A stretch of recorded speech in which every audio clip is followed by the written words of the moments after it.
Hi, everybody. Welcome to Domain Sherpa. Today, we've got a great episode of Off the Market Forever featuring James Iles and Chris Zuiker, where we focus on the domain space through the lens of end user acquisitions and upgrades. And on today's show, we talk about a bunch of domains such as flip.com, fruitful.com, connect.com, and pulley.com. And remember, if you're listening to the audio version of this podcast, you could also watch the video version at DomainSherpa.com and on our YouTube channel at ds.tv. We now have all the past episodes there as well, so you can dig into the largest library of domain-related podcast content in the world for free. You can also check us out on Apple, Spotify, and other podcast platforms as well. And as usual, big shout out to Dan.com, the #1 place in the world to buy and sell your domains with a special platform made for domain investors. And also, as a reminder, NamesCon Global is coming up in Austin, Texas, the end of August. It's about a week away, and we've got a promo code for our audience to save 20% on tickets for as long as that lasts. That code is MP_DomainSherpa. Again, M as in man, P as in Peter, _DomainSherpa. And you can use that when you register at namescon.com. All right. So with all that, it's time to get into this episode of Off the Market Forever here on Domain Sherpa, where all roads lead to domains.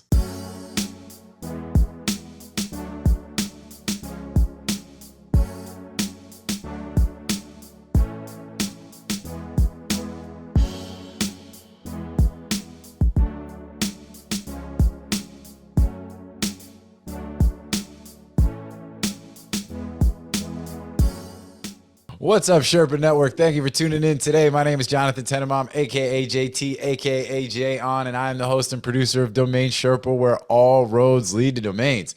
Today's show is Off the Market Forever, featuring James Iles and Chris Zuiker. We are up to episode number 3, and really excited to be here. This show's been a lot of fun to get going, and so far so good.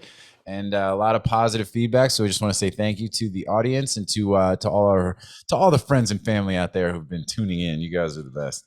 So, but I know people are appreciating, what we're doing, and I appreciate you guys taking the time to watch. And most importantly, I do appreciate James and Chris taking the time to be here and share all of this amazing knowledge with the audience. So let me do a quick introduction, which will get shorter and shorter with every video, to the point that I'll end up just doing AKAs and then we'll just get going. But to my right, I got my boy James Iles, a.k.a. James Names, a.k.a. James Iles of Man, a.k.a. Walter Cronkite. Domain James Names. Who is? I don't know who Walter Cronkite is. You don't know who Walter Cronkite is? Man. Oh man, he's a. I meant to ask you last week. Yeah, famous journalist. From back in the day, like 60 Minutes, right, Chris? I think that's the. So yeah, no, he's and because you being like the leading journalist in the domain space. That he would come on, hi, I'm Walter Cronkite, and this is 60 Minutes. Like, it was famous. Predates me. It was more like, my parents and stuff, like from their era. But he was right. He was like that dude, and bringing all the, the stories to the people, man. That's what it was all about. So hence the reference, you know what I mean? So, cool. Okay. By the way, we just did a show that we'll record it before this. We'll get posted before this one with Amar Braden and Jen Sale. And I did the AKAs, and then they said, hey, they did AKAs for me, which is pretty funny. And everybody's got to go check that out. One of my favorites. I'm sure there's a conspiracy before the show. Like, hey, let's get it back. Come on. They did. Yeah. There were some really good ones. I think one of Jen, she's like, called me Sherpa Winfrey, and which is one of the ones I thought. Brilliant. So no, it was really good. But anyway, so for those of you who don't know, James has jamesnames.com, domain-centric blog published, and literally bringing some really, really great insight and stories related to domains and the domain industry to the public. Before founding James Names, James was the lead writer for the Names Pros blog, published over 700 articles related to the domain name industry from 2015 to 2019. Since then, building James Names into one of the most popular sources for data research and industry news, referenced as a source in articles on several major news outlets, including Mashable, Business Insider, Vice. And aside from James Names, he also works with some of the other best and brightest in the domain industry, including us at Media Options. DN Academy, Domain Name Wire, dnd.com, and also working behind the scenes with different projects involving different investors, startups, entrepreneurs, and all that good stuff. And we are lucky enough to have him both write on the Media Options site and also do this podcast with us. So what's happening, man? Yeah, all good. I was saying to Chris just before the start, quite sleep deprived at the moment. It's like 6 weeks after I've had a baby, and we've had a few problems. So my wife has been really ill, so I've been picking up the slack on that. So, but all good, getting better. All right. Well, yeah, no, I mean, prayers and all that for her. I mean, I hope, she's on the road to recovery now. Like, Yeah. okay, great. We're getting there. Yeah, I mean, and we dealt with some of that stuff as well. And Chris has, many children, so he's been through all of it. Those are never easy, but it's always great when for your wife to have you to be able to pick up the slack. That's never, those are never easy things. They're always nerve-wracking. Anytime it's involving the spouse and the kids and the stuff, it's a lot. So well, glad to hear things are getting better there, and appreciate you still taking the time, man. And you guys are getting over the heat wave in London, right? I mean, that's the Yeah. Yeah. so let's just throw that on top of everything. Yeah. So all right, well, let's keep it moving then. So I'm going to introduce my boy below me, Chris Zuiker, aka Zuiker's Island, aka The Plug, aka Joe Girard, aka Zyke. Chris is a 17-year executive and veteran sales, marketing experience, managing accounts over 100 million in annual sales revenue. He's now become arguably the #1 domain broker in the world, just below Andrew. You and Drew are really have become like this amazing tag team. It's my honor and pleasure to be able to work with you guys on a regular basis. You really, what I think is awesome, Chris, I mean, just kind of dive into it. I'm not going to go through the rest of your bio because we've done this enough on the show, but the way you just dove into domains, how many years ago? 5, 6 years, and just made it your mission, right? 6 years ago. Yeah. Time flies. Yep. Yeah, dude. It's awesome. Didn't have any idea of domains before that. In fact, I managed a marketing budget. I think we had like $4 to $6 million at one point, just for the accounts that I was working on. So marketing budget, and wasn't even on my radar, And so it's an interesting perspective. It goes through these stories because you have to understand the intricacies of corporate America, right? Of these startups, how it works, just the corporate culture that really does impact it. And looking back, it's amazing how many opportunities we missed just because I don't think as a company, the companies I worked with understood. Really understood the internet. Understood the internet, and then domain names under that.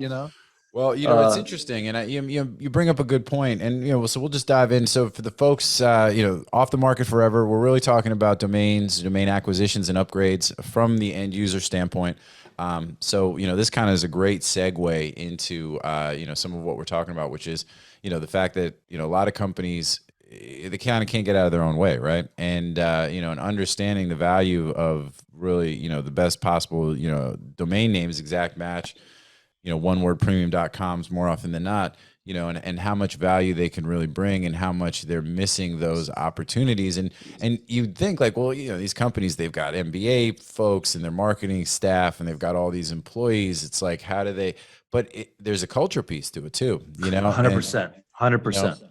And so Rick Schwartz, so big shout out to Rick, the Domain King, just did an article in Business Insider that just came out where he was talking about some of his history. And I thought that was really interesting. He sold a domain to CNN back in the day, which was one of the, and I forget what the domain was, but it was like for $100,000, and it was like a big deal back then. People couldn't believe that, they pay that kind of money for a domain. But the piece that I took that I thought was really interesting that ties exactly to what you're saying is it gave him some understanding of how big companies work, because, when you're dealing with big entities, you're dealing with meetings and people and office politics and all of this kind of stuff. And, that's a challenge. And, you have to understand that rhythm. And we talk about this a lot on the show, is that nobody in the world probably speaks to more, heads of marketing and CEOs than Chris does when dealing with end users, because no one's doing as much outreach as we do. It's not just media options were so amazing, but I mean, it's literally what we do, and it's one of the things that makes us really special and makes us the best in the biz. But the so you do have the opportunity to get that kind of insight on literally like a daily basis, and but you do have to, and even in the Business Insider article, with Rick, he was talking about, you understand the cadence of it too. So, just because a deal sort of slows down doesn't mean that it's dead. You've got all these stakeholders that have to get coordinated. And again, you're waiting for this meeting to happen and for that person to talk to that person. And, we did a deal recently, which had the craziest sign off process I think I've seen, where, there was 5 internal signatures needed to get the final signature on a contract. It's crazy. It was like 6. It really is, I think it like, but it's all good, and I think that, but for folks that just get into domaining and they're trying to sell domains to big companies, if they don't have history working inside a big company like that, I think that can be, really a challenge for them to understand and get acclimated to that. So. Yeah. You have to understand. I'm super important.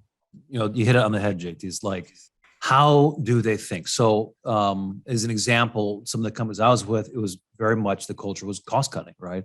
Mm-hmm. So, I mean, you thought, hey, these companies are big, they can afford it, but internally, it was like, hey, we're cutting costs, and so everyone kind of feeds on each other. Hey, I'm the best cost cutter, and inevitably they don't see the opportunities. And so, a lot of times, so I was reaching out on a domain name. It was a 1-word domain name, and it literally was this person's brand, like perfect for them. Okay. Got in touch with the CEO of the company, the founder of the company, right? He founded it. He punted me down to the CMO. I was on this email chain with like 4 different people, and hey, what's the price? You get the price, and then it was like, don't ever email me again. And it was like, what? Did I miss something here? Like, I gave you the price. It's your brand. You're successful. This keyword is a generic keyword that that not only describes your business but also describes the industry. Okay, that you're in a sense. And so, the ROI and the value to them is very real.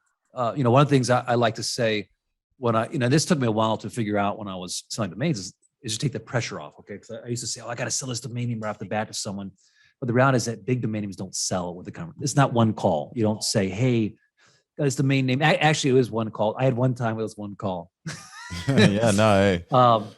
That was pretty cool. And I think, hindsight, it probably could have sold for more. But where was I going with that? It takes time to marinate. It takes time to marinate. It takes time to go through this process. In this instance, so you take the pressure off, right? As you're getting on someone's radar, you're saying, hey, I think this is a good fit for you.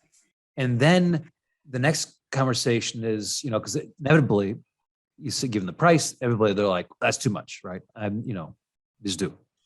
And so it's this thought, like, we can debate the price all day long, but we can't, debate this has value for your brand, right? So go back, look at a value equation and come back with an offer, because there is value for your brand, this domain name.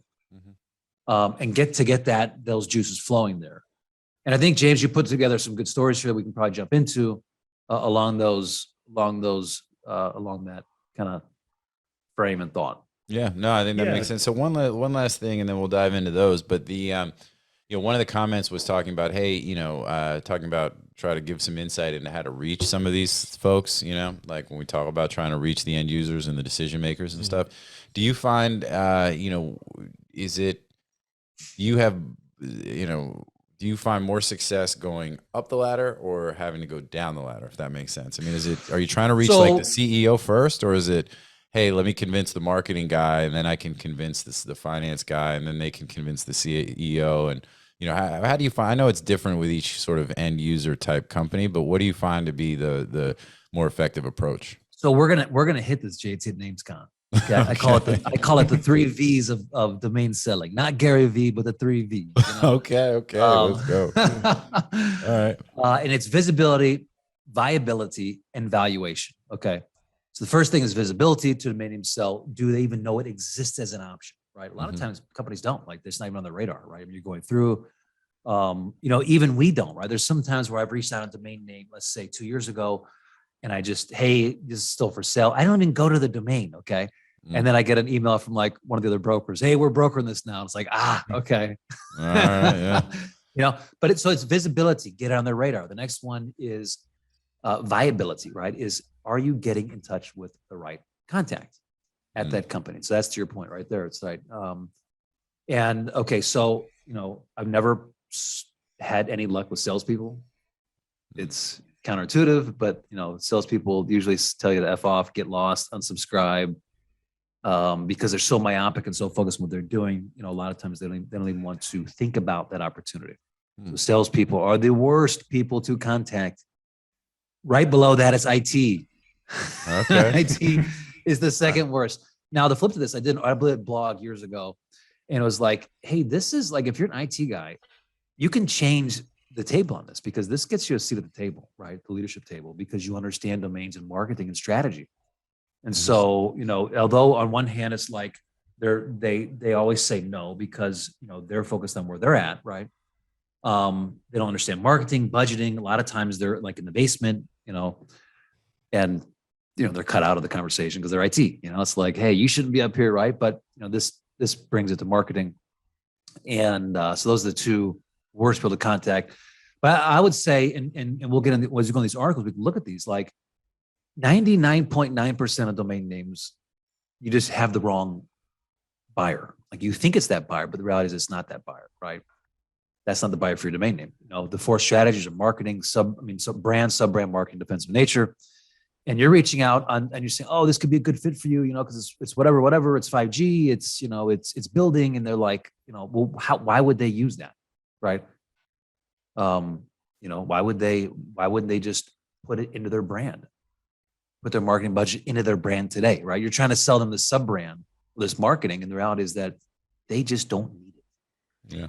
And, I think that's, I wrote some things down here, liquidity, desire, and culture. Because we hit culture, I think liquidity is a big question here. I don't know if we hit this week, probably next month, but desire, there's just no desire. Listen, they may say, what's the price, right? You're thinking, oh, there's desire. And you're like, oh, you have 2 days to make an offer. And they're like, dude, I don't even want it.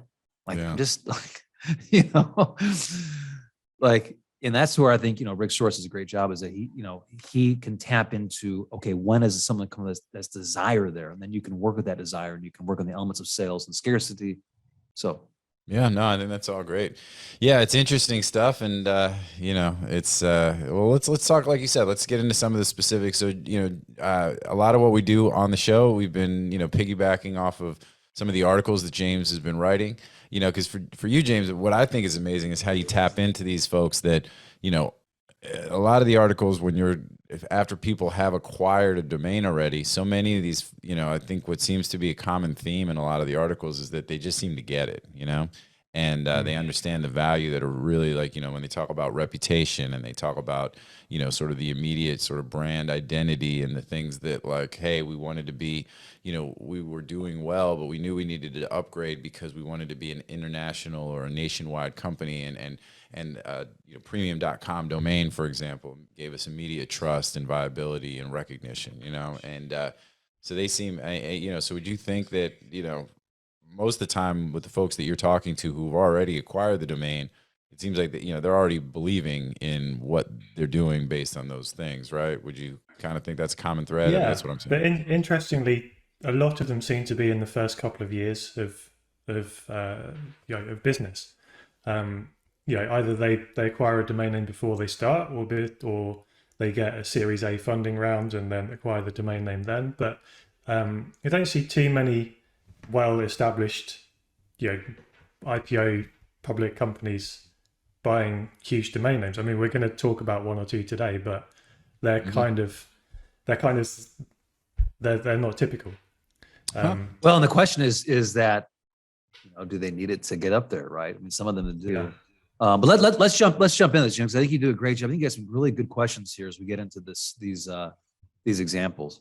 Yeah, so let's talk about the Microsoft Flip.com acquisition, right? So Microsoft, they acquired Flipgrid. So why don't you go through and let's do this. Go ahead, James, and kind of give the quick breakdown, and let's talk about it.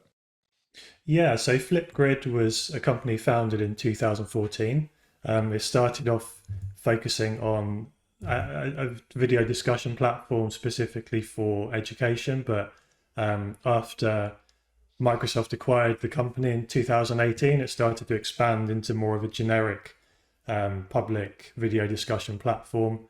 But interestingly, this year in June 2022, the company rebranded. So it's dropped the grid.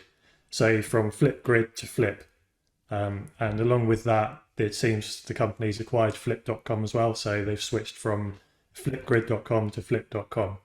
So those are the basics. Doesn't seem on the who is at the moment, it doesn't seem like Microsoft own the domain name.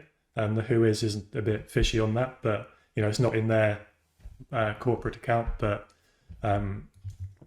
yeah, it's a phenomenal domain name. And my first question would be, why would they rebrand at this stage? 4 years after being acquired by such a big company, they haven't been merged into Microsoft at the moment. It seems like Microsoft and the people behind Flipgrid are insistent on making Flip a brand, a standalone brand, and I'm just wondering why, after all this time, they've decided to rebrand to something shorter. Right. So Yeah. I actually want to say something, JT. Yeah, please go. I just jumped on their site here and I looked at their article, and it's interesting because I think on one hand, Flipgrid is actually like when I look, and I'm going through, I'm developing this framework. Okay, like how should you brand when you can't get the raw version? Okay, of your brand, and it's this thought like having something like that, like a Flipgrid, right? It's like two different words that come together. It's your own brand.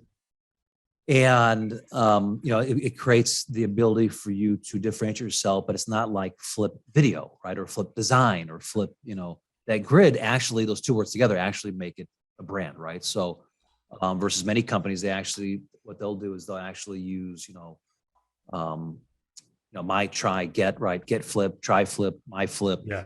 And so I think the original branding strategy actually wasn't bad, right? Flipgrid. Okay, two words Yeah, it's combined. a decent name. It's a memorable name. It means that they can pivot from one thing to another. They don't have to stay in video discussion platforms. So yeah, but at the same point, I think what's the need for the name?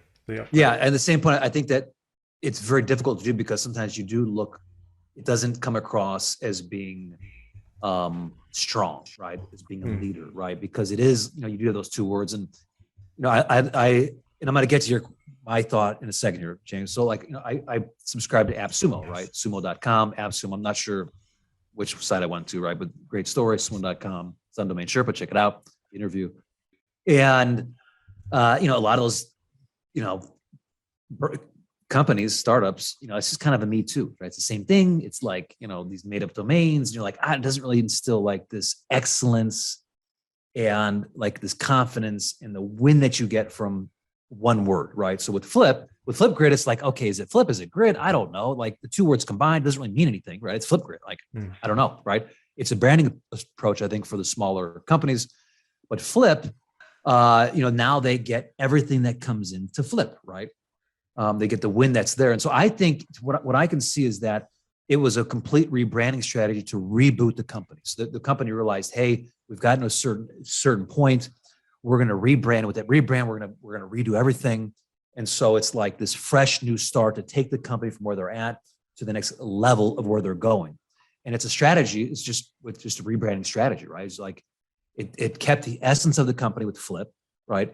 But it allowed them to get out there and to say, hey, we're new, check us out. So that's my thought. It's not like a company that like the Rubicon, like I'm trying to think of, we've sold so many that they own, they're basically just going from the .io, .com, whatever, to the raw version, right? Hey, we own it now. This is like, it's a whole rebranding kind of approach strategy. It's announced on their site to kind of instill this newness to their brand, their product, and to get new interest. I guess it's also familiar to any customers that are still there because Flip is part of the name. Most customers can just understand, okay, so you've just shortened it. But it does the job of rejuvenating the company, I guess, doesn't it?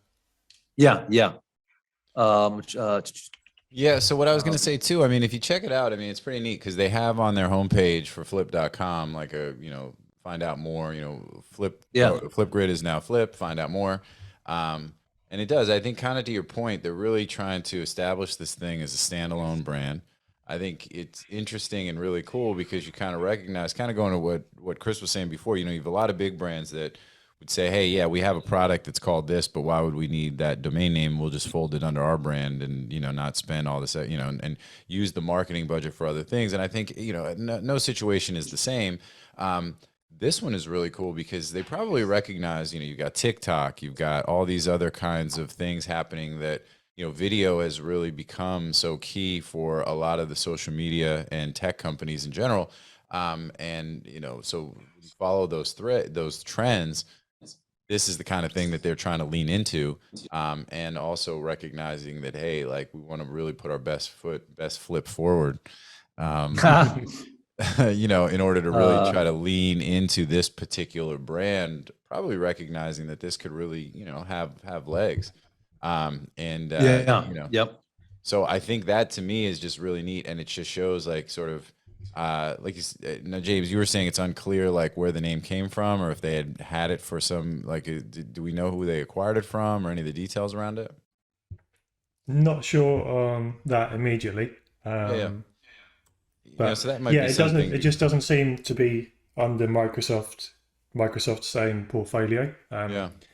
So Well, they're not on the who is. So I'm not sure yeah. what's going on. But yeah, And without, Flipgrid's definitely using it.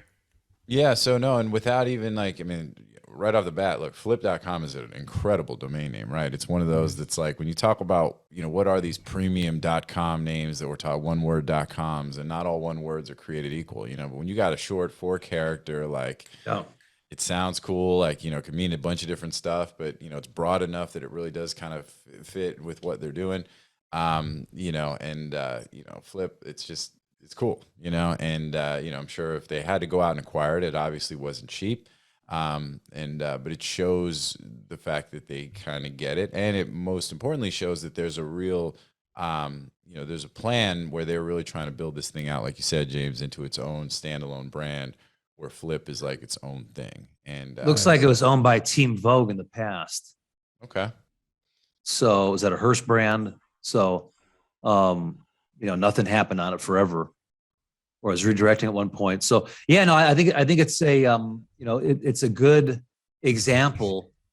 I'm sure if it was owned by, one of the big media channels, which it looks like, I'm not sure who owns Vogue, but they, they weren't actively marketing, I don't think. I don't know. Did somebody buy it, James? You know that? Or I don't see it being, when I go to archive, it's like nothing on it. Yeah, I was gonna say in this case, would it have been Flipgrid behind the scenes going, okay, so we want to rebrand, we're going to go after Flip.com as part of our rebrand strategy, so they employ a broker or they go after it themselves. It doesn't look like it has been on the market at all. So behind the scenes, they've just gone and made a deal for it. That's what it seems like. Yeah. No, and I think it's really cool. I mean, and I think that, I'm sure Flipgrid, when, back when they were founded in 2014, and acquired by Microsoft, I'm sure it was even part of the, hey, our plan would be to eventually acquire Flip.com, as part of their, broader sort of branding and marketing strategy. And then, after they went through their little integration period, and then, you got some stakeholders inside the organization that said, the larger Microsoft business that either gave these guys enough, sort of leash to run with, or they just, bought in across the, the board and said, hey, it's time to do that. And then they went after it. And, again, like, just looking at this page, this info page about just kind of what Flip is about. And, they're, I mean, now they're Flip. They're no longer Flipgrid. They're Flip. And, it's like, it'll be really cool to see how this evolves. But, So, I mean, you said that the marketing for Flipgrid, the plan for it might have been that way back in 2018 that they might have had this on the radar. Is that quite typical for a company like this? Is a domain acquisition in place years before? Is that what they said? No.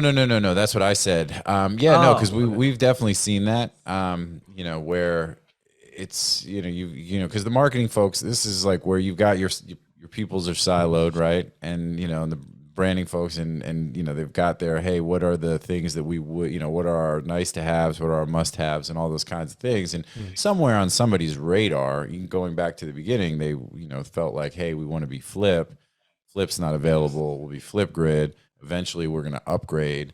When can we make that happen? And and as part of some of those conversations, I'm sure that as part of their acquisition, because when you're also doing these deals where they're acquiring a company like this, they're talking about all this different stuff. They're connecting their marketing folks with some of the, and corp dev would, be probably quarterbacking this, but making sure the right people are talking to whatever about sort of their plans and where they see it going and why this is exciting and interesting and how it ties into the modeling and the numbers and all this kind of stuff. And then, with the thought that that was always something that was on their radar, it was just a question of when. And when they were Flipgrid without the backing of one of the largest companies in the world, acquiring a name like Flip.com is less of a must have and more of a nice to have, but then once you have the means and the access, it's like, now you can do this kind of thing. You need the buy-in. And they may have reached out and were told no at one point. Hey, we're not selling it.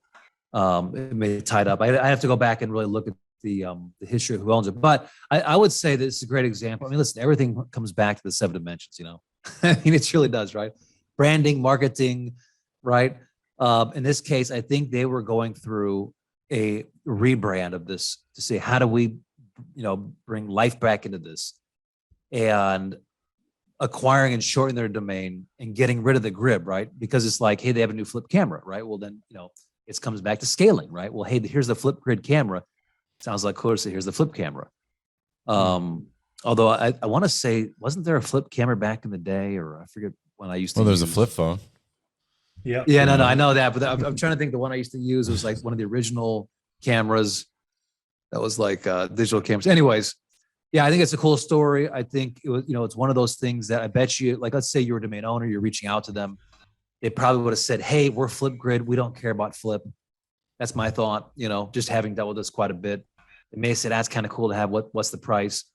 But typically what I see is that it's just, because they have the 2 words, they would come back and say, we're this brand. We don't need that. And it wasn't until they were acquired by Microsoft, they probably had a branding company come in and say, hey, we've got this. We want to go after this hard.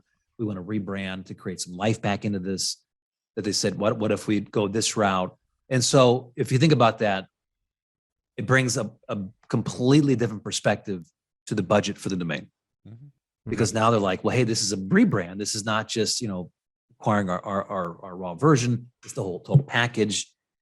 And they can justify, I think, probably a bigger price. A bigger price tag for sure. Yeah, no, I think it's really cool. And again, I think it's also one of those things where, if you're a company like Microsoft, right, you don't want to be a dinosaur, right? You want to have they're very established, obviously, but very they're kind of old school at this point, right? So it's like, how do you, capture some of this energy around things that, to propel, this new business forward, right?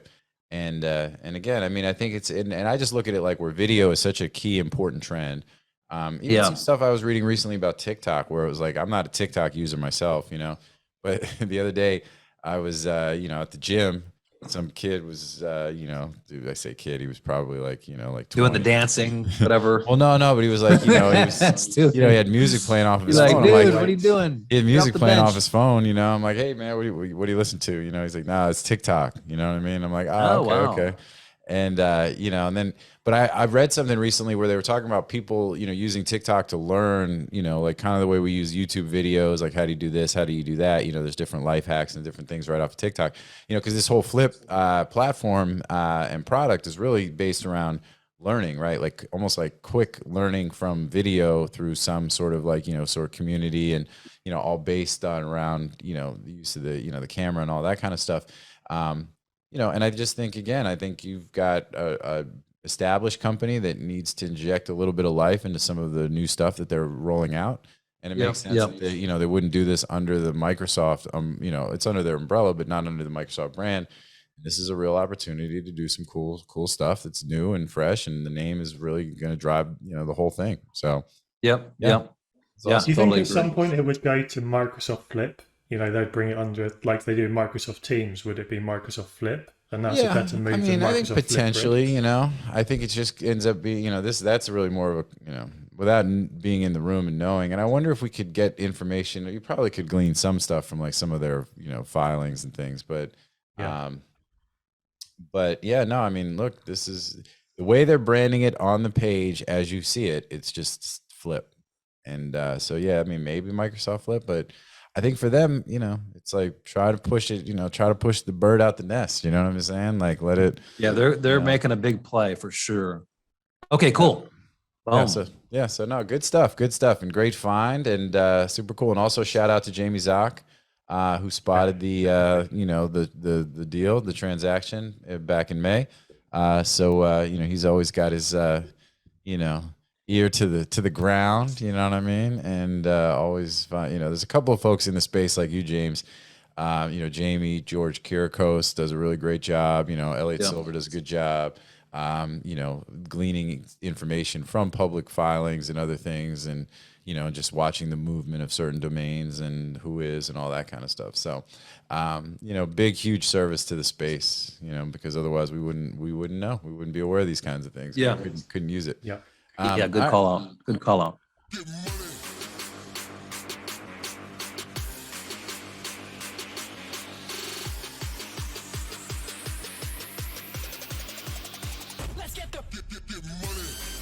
Media Options is the industry's leading domain broker specializing in domain acquisitions, high-value domain sales, and domain name consultation. As pioneers and thought leaders on the subject of the domain aftermarket and domain name value, plus through their clear domain acquisition service, Media Options offers startups and established corporations an unparalleled scope of high-value domain options, providing access to domain names and curation technologies not available elsewhere. Media Options believes in the power of a great domain name and is dedicated to helping you obtain yours. Call or email today to put a domain to work for you. So, all right, well, let's talk about the next one is an upgrade, right? So we've got Fruitful upgrading to fruitful.com. So talk to us about this one. What's the, what happened here? So this is an article I published on Domain Name Wire a couple of weeks ago. So the article is about Fruitful, a financial planning company that was founded in 2021.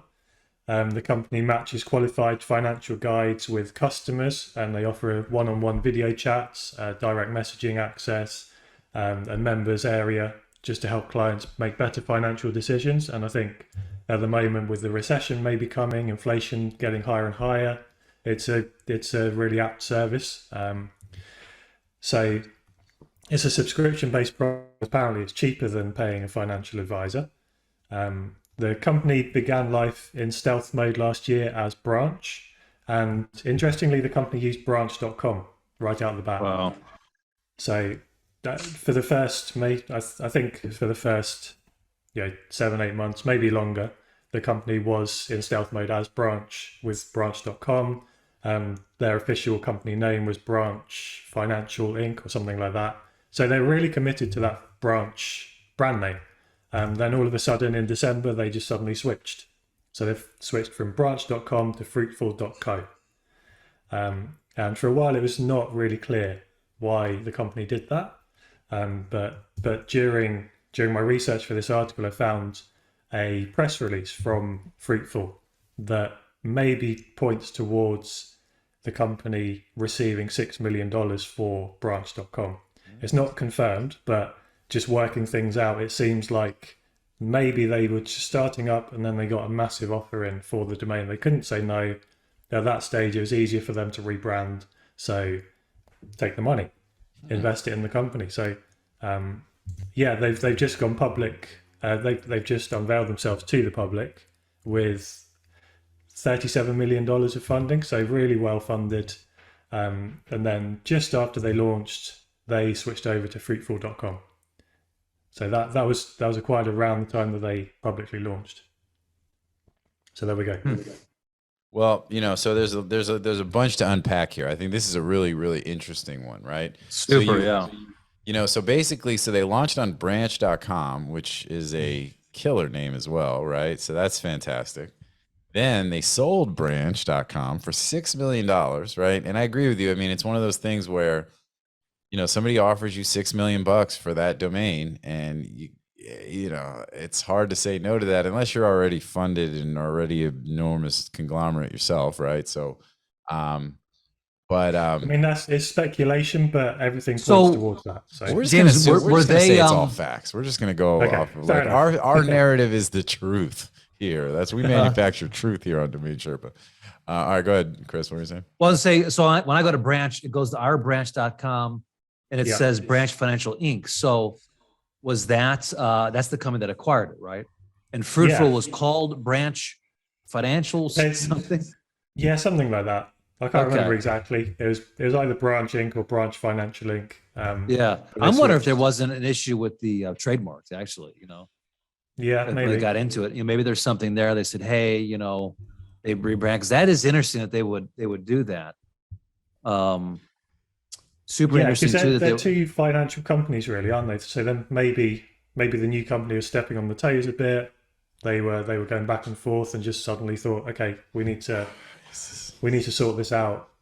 yeah. Put the domain name on, rebrand. Yeah, so Right. because you would argue, I mean, look, not even argue, but going from branch.com to fruitful.co was a downgrade, right? Yeah, Super, So, yeah. so that as is, far down the hill as you could probably go, really. yeah, right? Like that was a big drop off. So is it worth, yeah, probably worth the 6 million depending on where you are in your business, right? But that's a bold move. I think then going from fruitful.co to fruitful.com, I think obviously makes a ton of sense. And now if we're comparing branch.com to fruitful.com, right?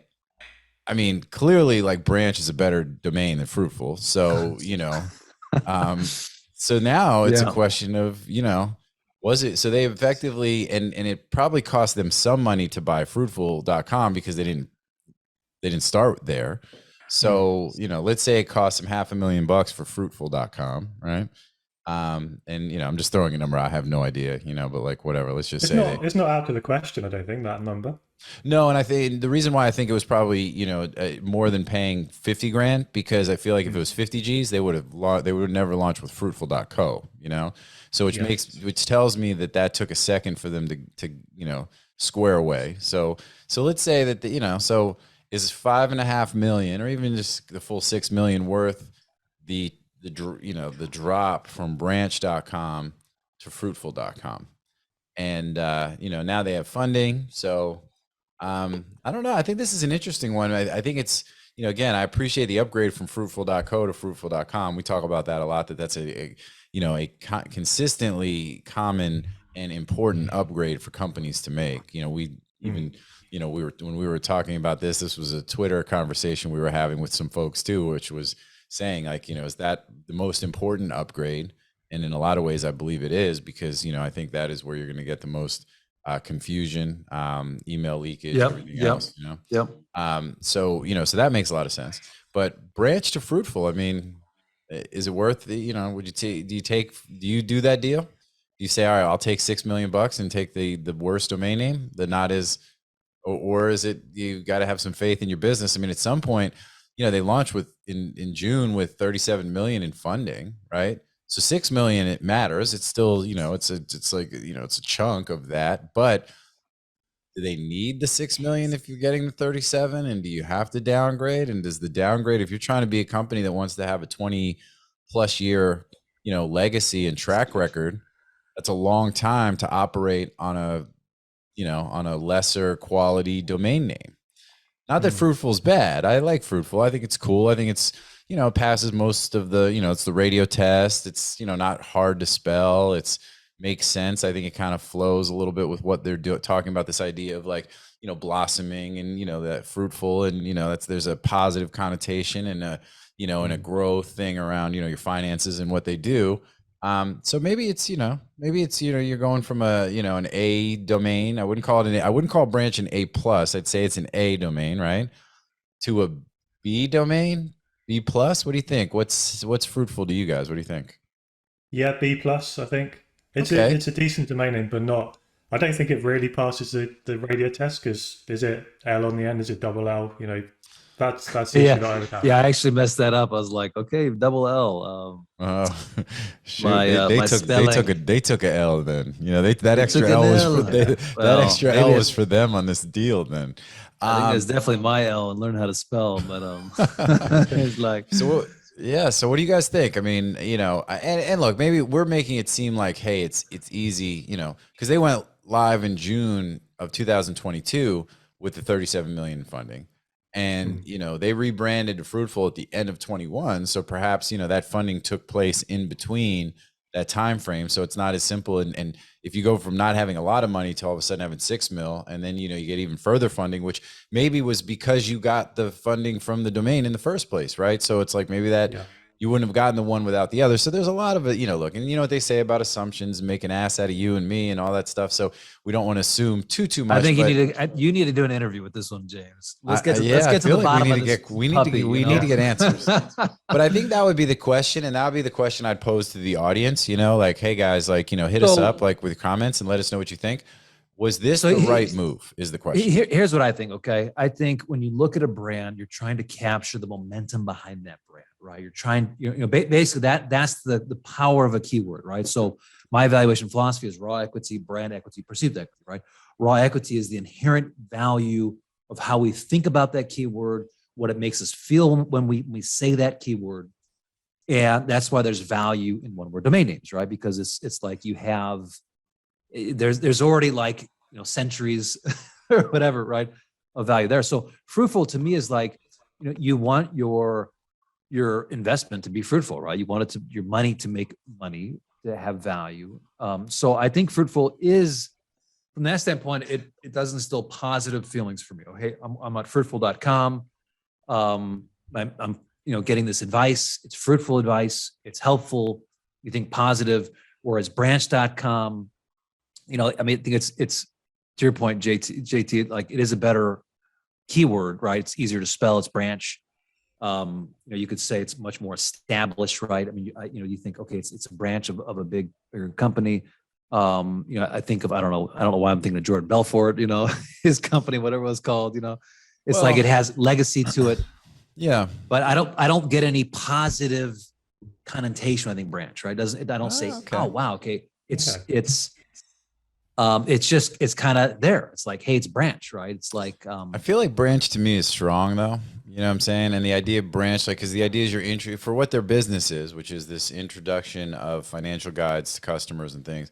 You're talking about this idea of branching out, you know, like branching out the network, branching out the help, the support, and then branching out your sort of financial roadmap, you know, and your financial, you know, call it your financial portfolio, right? Is branching out from the root, from the foundation. So, and to me, yeah, there you branch, go. Okay.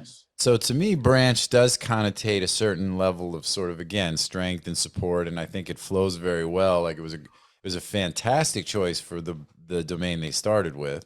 I don't dislike fruitful. You know, I think that's kind of what I'm saying. I'd be curious, you know, and I think if it helped them get to the point that, you know, now they've got all this money in the bank with the ability to really create and run a business. I mean, I think that's a good deal.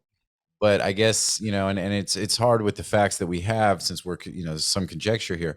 But again, I think that's why what I'm saying is it'd be interesting to get some feedback from the audience. So my call to y'all who are listening, hit us up on Twitter, hit in the comments.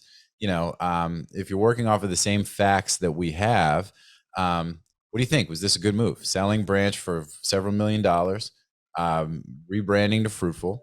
I think ending up, again, going from branch.com to fruitful.com and maintaining most of that cash in the meantime. And if that was also helpful in establishing a foundation to be able to raise the additional 30 some $1 million, like, you know, I think that's a hard deal to pass up on. And I like that. I like that a lot. But I'd be So it's curious to interesting see what other people think, you know? You know, I got on Trade Market, JT, and Branch Financial and the insurance, they had their trademark since 2019. And so if these guys launched after that and they weren't, you know, they were still in stealth, but I wonder if there was something along that maybe, because, you know, insurance, could that be financial services? You know, if there was something on the back end.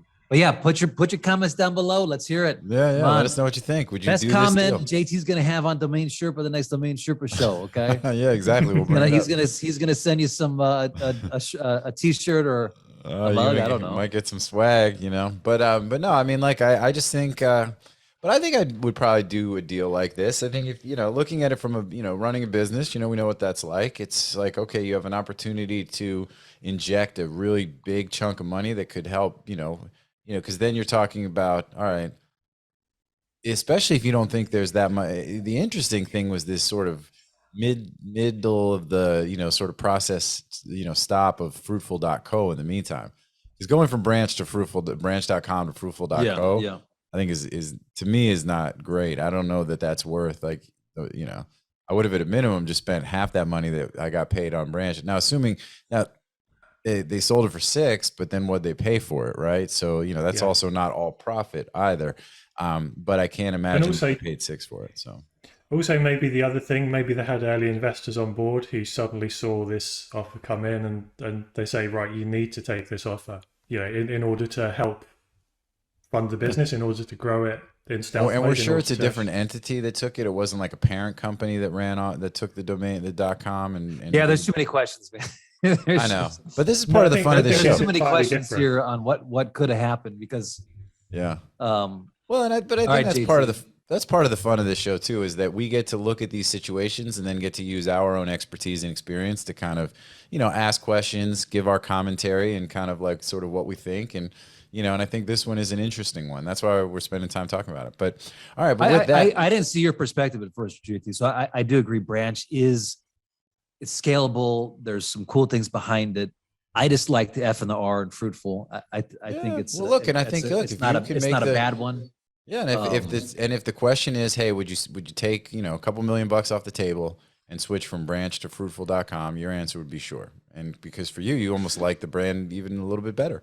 And then that's the big win. If you've got enough people in the room that are making that branding decision, with more information than we have, obviously, and feel like, hey, this is a equal, if not a better, like an upgrade, and you take cash off the table and help to propel you towards, this big funding round and everything else, that's a big old win for all these folks. So I think it's pretty cool, and it's definitely interesting. So, all right, well, let's keep it moving. We've got at least 1 or 2 more that we want to talk about before we, before we sign off. All right, so we've got this connect.com acquisition by HubSpot, which is this one. You talk about an amazing domain name. So James, go ahead, give us a little bit of background here. Yeah, I felt like we couldn't not talk about this one. Just a $10 million end user domain name sale doesn't come along very often. So we kind of just need to have a chat about it. HubSpot, the public software company, secured connect.com earlier this year. I think it was April this year. Elliot Silver had the scoop on that. The domain name redirects to network.hubspot.com. And from what I can gather, HubSpot is going to use connect.com in conjunction with HubSpot Network, which is its recently launched social network. So that social network allows HubSpot users to connect with each other. So maybe think of it like LinkedIn, but with a focus on HubSpot products and certifications. So there's a little bit in the SEC filing where George found this info about what they might use a domain name for. So it's going to be in connection with this, but any more isn't known at the moment. So, I mean, for $10 million, they've got a specific plan for it. They've got ambitions for it. So, right. Why spend $10 million on this domain name? Yeah, well, so a couple of things here. I mean, first of all, HubSpot's a great company, I think that, but I think Connect is a better domain than HubSpot for sure. Sorry.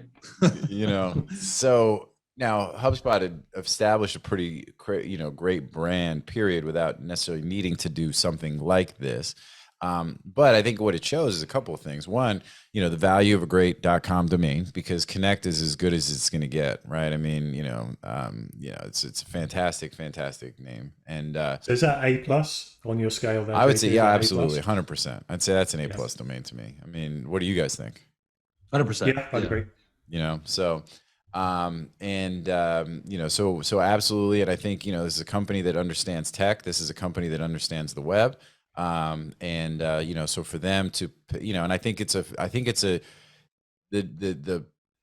name, if you told me they bought it for 5 million, I would have said, wow, they got a good deal, buying it for 10, I think is kind of like, I think it's works out pretty well for all parties. Right.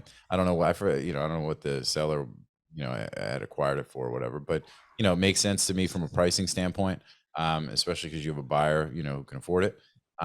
It'd be interesting to see as they leverage it, do they ultimately at some point down the road make the full switch over, or is it just sort of a complementary brand? It's kind of like you've got MicroStrategy, right? They own strategy.com, right? And, at some point they could have made that move. They never have, but, when you look at Michael Saylor, like he has some incredible domain names, right? Obviously at voice.com, right? So, but yeah, man. So I think that this one to me is just one of those deals where it just seems to make a lot of sense. And I think it'll be really, really interesting to see as they utilize this thing. I hope they really, really put it to use for real. And yeah. So here's my two takeaways on this one, and it comes down to scaling, desire, and understanding. Okay, so HubSpot, I'm just looking at their charts here on their stock price, right? It's kind of down from the peak that it had back in November 21. Every company needs to scale. These companies need to scale. They need to continue growth for their stock price, right? For their investors. And, I think that there's probably some background strategy conversations of what are we going to do? Right? Where can we take this company? Where can we scale? There's a lot of companies that are coming in, nipping at their heels. We use HubSpot. I like it. I think it's great. I think the management team's awesome. But every company needs to scale. It's just, you scale or die. And especially in this tech space, there's so many companies coming in. The second thing, and James, I think you and I talked about last time, was like, listen, companies understand the value domain. Okay, they do. When they want it, they pay for it. And this is a great case. They wanted it. They mentioned it, right? They have the capital. They took it down. Yeah. The co-founder of HubSpot, he understands the value of a domain name anyway, because he bought, I think, wordplay.com last year for $100,000 for a Wordle-like app that he was developing with his son. So I love that. But I love that domain too, by the way. His stuff.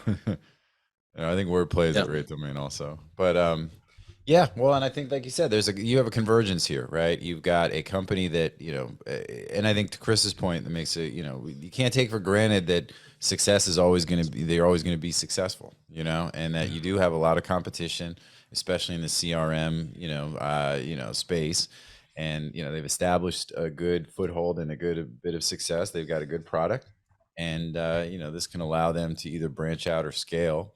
You've got folks in the room that understand the value of the domain. They understand, how critically important it all is, and the internet in general, and and the tech, and so yeah, like I said, I think you kind of have like that. This is that perfect sort of combination of factors that lead to a deal like this. So well, and it's an asset too, right? So on the books, it's an asset.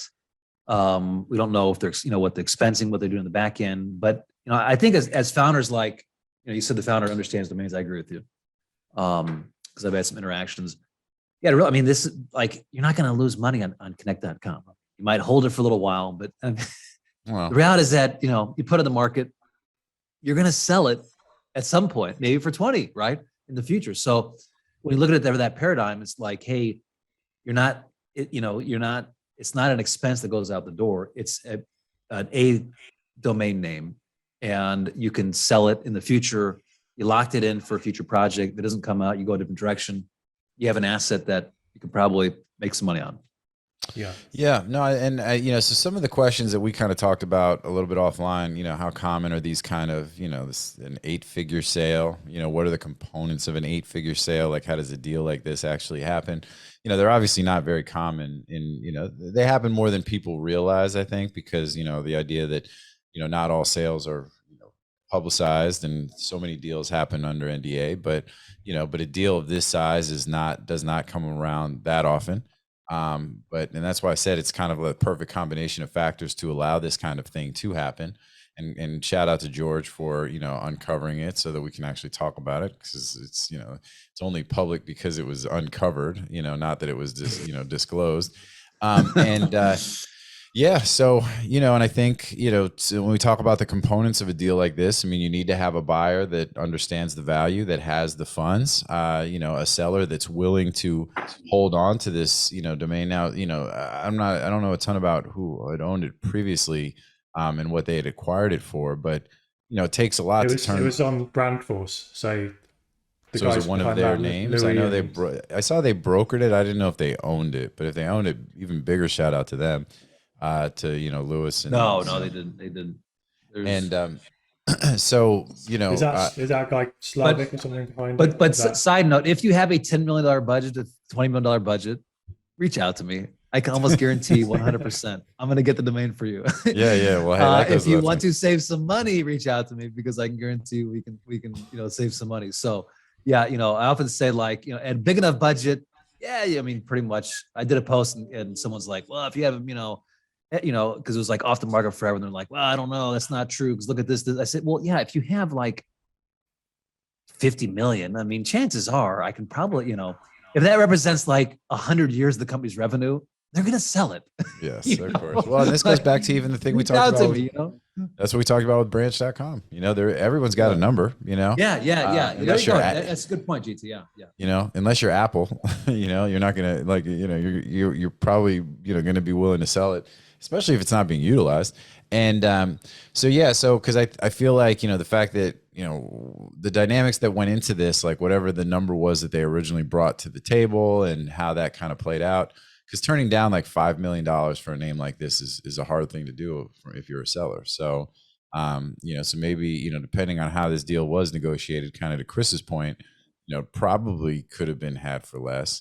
But either way, it's still, it is what it is, because you have the buyer who appreciates the value, recognizes the value of the asset, knows that it's worth it at the end of the day, has the funds, and, wants to make it happen. And, so, this one is another one that I just think, and it's exciting. It's great for the space because it further justifies, it further establishes the value of premium.com domains, premium domains in general, and helps to provide insight into the market and, provide a data point that is useful going forward for folks to, help justify the value of these premium digital assets. So just before we finish on that, how do you value a domain name like this as an end user for $10 million?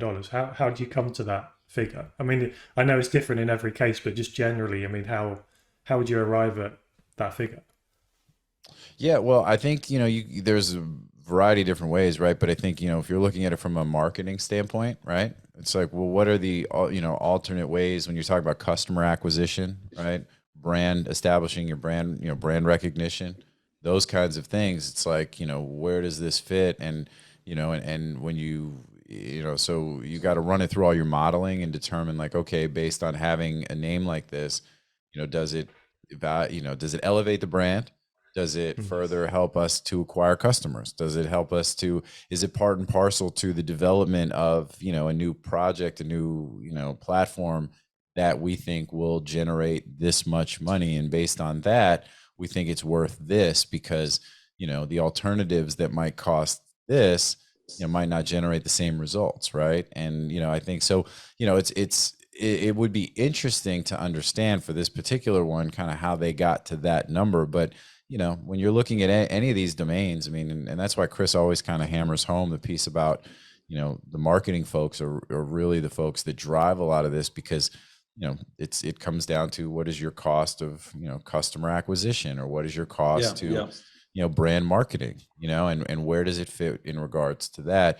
And even easier if it's tied to, again, the development of some new or a rebrand, like what's the rebrand cost and what's the value of the rebrand? Why are you? I think, if you look at Jamie when Ring.com, he said when he bought Ring.com for $1 million, he's like, hey, if we just get a 3 to 5% increase in sales, this pays itself off in like 5 years, right? I mean, it paid itself off in 1 year. Probably with something like this, I imagine what they look at is hey, we're spinning up this other brand. We know the model, to your point, JT, like the conversion rate. If we do it right, what would that look like, right? So, maybe they're spinning something off social media. It's going to get these many users, and they're going to start charging money for advertising or whatever it comes down to. And so they have some kind of acquisition cost in there that they can parlay back to, okay, well, here's the, here's You what we also have can to pay think for it. too, you also have to think too about, okay, and the asset itself has value, right? So kind of to Chris's point before, it's like push comes to shove, you could always sell it again if you had to, right? So you're buying something that has value already. It's not like, oh, it's it's beyond typical marketing costs where it's like once you spend it and the campaign is done, it's gone. Yep. you no longer you don't have anything that you can then resell. In this case, you do, which just makes it so unique, and I think so that becomes part of the whole overall sort of calculus, right? When the finance folks get involved, and then there's depreciation and other things, and they just work it into their modeling, and they just say, okay, cool, we've got a marketing budget that would be this. And then somebody has to be the champion in the room, though, to say, hey, here's why this is where this money should be spent, as opposed to a Super Bowl commercial or something like that, right? Like, or why this name for 10 million versus this name for 1 million, or this name for $500,000, and it's like, well, because this can be this, and this can become in itself, and maybe there is that conversation that eventually this can overtake this becomes the brand. And because of that, it's worth this and that, So, well, it's interesting too, because in the past, you have retail stores, right? You could kind of say, okay, well, this retail store, maybe you look at the real estate. Hey, the real estate's appreciating, we can resell it. So this is a good example of, hey, it's kind of like real estate. It's that foundational price to get into the business. Like, this is the base layer, and then we get a return on that investment over time, over whatever. Hey, JT, just switching gears, how long have we been talking for? Seems like we've been going, it's funny, it doesn't run a clock, but I think we started just about an hour ago. So okay. So I know you got to go. We're running up on a hard stop. No, I just good conversations though, really good. I mean, I think you hit off in the beginning talking about everything James has done on your blog, James. I mean, some super good information, and this is a different take on the value of a domain name, right? I mean, so you have the domain investors are saying, hey, go out and look at this, these like the drop catch and all this, but this is like the foundational, fundamental aspects to why domain names are important. And, when I start off in my career, I asked that question, like, why do people buy domains? Like, I needed to figure that out, because how can I choose a domain name if I didn't know why they bought them, right? I mean, if you don't understand that, then you're going to end up wasting your money on domains that just have no value, that don't make sense. Or you're going to price them in a way that goes after the wrong customer, and you're going to pass on your perfect offer. And so, these thoughts behind this are what can help you negotiate with the company like HubSpot, right? They can help you negotiate and set pricing, get in the head as far as how people are thinking.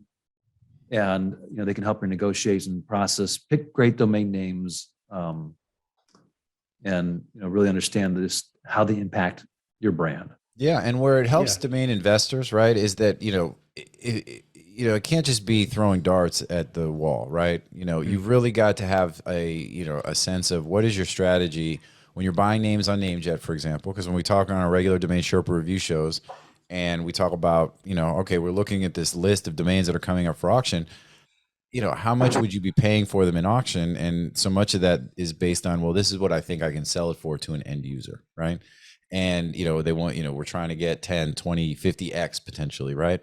And in order to do that, you have to have some sort of sense in reality of what a domain is truly worth to that end user based on, all the different factors and the things that we talk about, which is, doing an evaluation of who are your potential end users, looking at the domain itself to see, okay, what are the stats around cost per click and, searches on a particular domain name and, all that kind of stuff. And, and that's why I think I love this show. And I think this is great because we are attacking it from, the end user piece to try to really understand value of domains at that level, and why you two guys are the perfect guys to have on the show, because Chris, nobody talks to more end users than you, and nobody digs into sort of from the journalistic side of, what makes the end users tick and talking to the end users and getting them on record, than James does, which is perfect because this is a great segue into the last article that we're going to talk about, and then we're going to be done for the day. But this is on the record, pulley.com. So this was an article that James wrote on the Media Options blog with an interview with Yin Wu, who's the founder of Pulley. So James, give us the quick couple of minutes and the breakdown, and then we'll talk through a little bit of this, kind of go through some of the quotes, and then we'll be almost ready to call it a day. Yeah, definitely. So Pulley is a company that helps founders manage their cap tables and equity plans. Do either of you know what a cap table is? Because I had no idea before this interview. I do. Yeah, of course. Okay. And go ahead. Yeah, so a cap table tracks ownership of a company, especially useful to track ownership through an investment round while selling company equity. The company acquired Pulley.com before the company launched. So they acquired Pulley.com. I think they got Pulley.io as well, just as a backup, and they got the @Pulley Twitter handle. So, decent brand protection there as well. So yeah, they've been going a couple of years. They've raised some decent funding. They have a ton of users on the site already. And they're a very web-centric company, so the platform is built on Pulley.com. There's a lot of financial, a lot of legal documents encased in Pulley.com. So from a security point of view, it's really important for them to own that domain name. During the interview, Yin told me that from an SEO point of view, from a branding point of view, the domain name was very important. And there's a few quotes from Yin that I pulled out that you guys have got access to as well on your screen. So and we'll put the link on the DomainSherpa, on the page for the podcast. But so everybody could read the articles as well. But yeah, this goes back to what we were talking about at the beginning of the show. Where I was saying you have this common theme amongst founders that understand the value of good domains. The domain itself, Pulley, is interesting to me. Because he talks about why the company is called Pulley. And it's a word that if you say it too many times, it sounds weirder and weirder the more you say it. but I like it and I get it, because he's saying as a founder, you feel like you're pushing uphill. Pulley is a machine, a device that makes it easier, right? Using inertia and all that kind of stuff to kind of make it easier to pull than push, and lighten the load and all that kind of stuff. And so I think that's cool. I think it all makes sense. I think more importantly is the fact that they went and they got Pulley.com, they got Pulley.io, they got the @Pulley. So this was a very smart sort of overall brand. You can say what you want about the word itself. I think story-wise, the narrative makes sense. You can say it in a sentence or two, and it's okay, cool. I get it. That's great. It seems like they've had some success already. They've got a really cool platform and for the product, so that's great. And but these guys had a really clear marketing branding plan when they went out and got all the different pieces and launched with all of the stuff in place. And then his quotes are so pretty much consistent with all of these really savvy founders that you talk to that say this is why I got it, because we knew having the .com, immediate reputation. And like he says, I think if you're able to get a good domain and good brand name, the benefit is instant credibility. And I mean, okay, I'm gonna bring this back to the 7 dimensions, right? So it's let's go. this is it, right? So I mean, it all comes back to that. So I mean, you have branding, right? I mean, he's talking about this idea of owning the keyword. You have expansion and scaling. So this last comment here, I tend to be biased towards names and brands that are more generic, and you can tell a story around the future product lines as well. James, you mentioned SEO, right? This thought of SEO, this thought of brand equity. It's wow, you own this domain name because it instills trust, right? Now, last comment is that this shows the value of a one-word domain. Okay, so raw equity, brand equity, perceived equity, right? I don't know how much. I was trying to get on the Wayback Machine right now, archive.org, and I don't know, for some reason it's not loading for me, so I couldn't see what was on there before. I don't know if you researched that, James, to see what was there, but if it was a brand or if it was just. I probably did, but I can't remember. I'm going to have a look now just to check. Okay, yeah, I can't. It's I don't know. It's just spinning for me, but it's this like they tapped into, like when you hear him talk about the brand, right?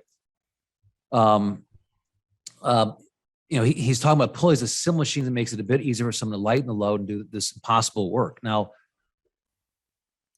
he's tapping into the goodwill that comes along with that. He's leveraging that goodwill through buying this domain name. And that's why domain names have value, right? He's leveraging, like he doesn't, it's not like, I don't know, some made up word, right? That you just have to make up. And then you have to then supply the goodwill through your marketing. He's tapping into that. And there's an exponential impact to that, his ability to scale and come out just like super strong right out from the gate. And when I you just say need that to he's, point out Yin is a woman. I'm sorry. Oh. I'm sorry. She rather than he. So I'm sorry. fair enough. just need to point And, that out.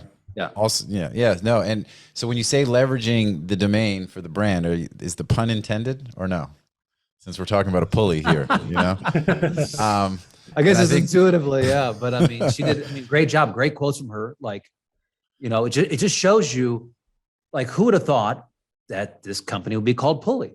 I mean, you couldn't. Yeah, and like I said, I think it's really interesting. To me, it's like, okay, if you were trying to pick a name, and I think with a platform like this, we talk about managing cap tables, and there's other companies out there that do this kind of thing, and I think that there are other names that would also work, but I think this one definitely works. And I think the key thing for me here is that it's the overall, and it's her understanding of the overall sort of brand,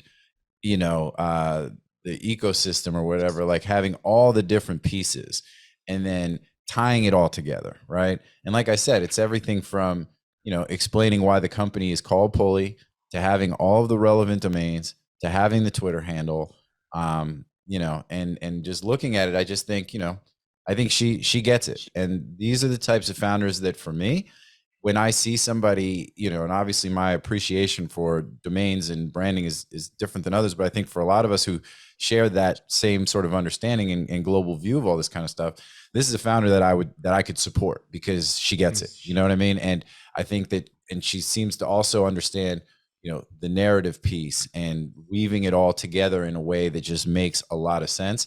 And to me is just a great foundation to drive and to kick off the, sort of the business and brand right from the jump. So, so no, I'm a fan, man. I think this is great. And again, I just love seeing the founders that understand it. And these are the folks, this is the reason why these are project and company founders of companies that end up being successful, because, this is, they can herd all the cats and, James, you're going to say something?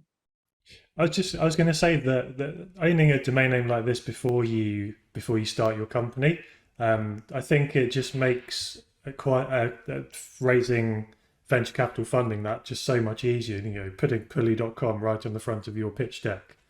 I think we've mentioned that before, but it just makes such a difference and can convey to the venture capitalists that ambition. In just one domain name, it just amplifies the ambition that you have as a brand. We talk about it. Sorry, Chris, let me jump in before I lose my thought. But, Calm.com, Jason Calcanis, we mention this all the time. I mean, he invested in Calm. He even said largely because, one of the main reasons was because they had Calm.com, and that showed him that, they get it. There's you can scale from there. I mean, and even looking at Pulley, I mean, their lead investor is Stripe. 50% of the Y Combinator companies or the Y Combinator batches choose Pulley for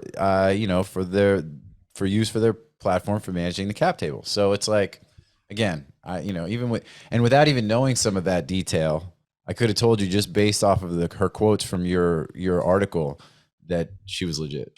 You know what I mean? So it's I think it's, I was just gonna say, like, it really encapsulates the mission and ethos, right? I mean, you can tell this is like the mission behind what she has, and it's a declaration. It's like this declaration to the world, to her investors, to her company, that she's committed to what she's building. And I think you're right. It's like, this is the element of branding. It's a great brand. She capitalized on it. James, your point, she's leveraging the goodwill in her pitch deck and leveraging the goodwill in how she explains it. And it's like with how Russell Brunson says, it's like, it's the kind of like bridge. Hey, this is kind of like this. And it's an amazing, simple marketing tool. And she's done an amazing job with that kind of like bridge. The last point I just want to say is just longevity of the brand. I mean, a company like Stripe is, or whoever else is going to, Clubhouse use the name, use the platform for their cap tables. So a cap table is the life cycle of a company. So they've got to have belief that the company they're relying on to host their cap table is going to last for decades. And I think that having a domain name like pulley.com straight off the bat just shows those early users that, okay, we're in it for the long run. We're not going to disappear, and you're not going to be in the shit with us. So I think that's a great point, because it's one of those things that, you set it up early. So, that's a early decision to make for your company, and you want to feel like, oh yeah, we use Pulley because that's who everybody uses. And, there's a certain level of faith and trust that that's going to continue to last as long as your company lasts, so it's like, and I think that makes a lot of sense, man. And this is great. Again, I love these articles. I just, I have so much respect for these founders that understand the value of good domains and really have it all together like this, because it's just, so and it makes our life easier, when you're trying to establish the value of good domains, and you got really smart, sort of forward-thinking people who understand it, and each one of these examples helps to continue to drive that narrative. Any idea what you pay for that, James? I have a feeling that they got a really good deal on it. They wouldn't say specifically, but they said they wouldn't lose money on it at all if they. I think because probably for them it's Pulley, like you can sell pulleys. Yeah. Yeah. Well, that's what I think is kind of interesting about these brandables. I mean, look, I like, you got to have good, even a name like Google, right? Which you would say, what does Google mean? But, it's still the kind of name where, it was still checks a bunch. It's brandable, one word kind of thing. It's cool, it's funky and all that kind of stuff. And then can become a brand, easier when there's a little bit more of a generic term involved. That's actually like an actual word, because, then you're not just saying, oh, it's just something we completely made up. And instead it's, there's still this story around this narrative of why it's called Pulley, and maybe they backed into it, right? Because that was a name they could get. It was a Twitter handle they could get. That's kind of what I was saying at the beginning when we were discussing this one, is that, you could kind of use a lot of different sort of words and names for a product and platform like this. But this one's cool because there's a narrative that fits. And again, maybe you backed into it to say, oh, this is why this could work. And we do that sometimes when we help companies with, domains and rebranding, and when we're acquiring domains for clients and things like that. We're looking at a lot of different words and a lot of different available domains and trying to think, okay, how does this fit what you do, right? So, that happens, but it doesn't, but once you finally settle in on what you're settling in on, there still has to be a narrative that makes sense and works. And for this one, it does. And I think it's cool. Yep. And then, again, being able to get the whole suite of pieces to the brand, really make it right off the bat, just, and now it's not something, oh, hey, we've got to rebrand down the road. We've got to do a domain upgrade. It's like, so no, all good. I think this is a great way to end the show, and, consistent with a lot of these other, like I said, founders that you talk to, James, and one of the things that I enjoy most about reading these kind of articles. So, so good stuff. All right. Well, awesome, guys. brilliant. Yeah. So any final thoughts before we call it? I just on a separate subject, I just want to say thank you to anyone who gives blood anywhere.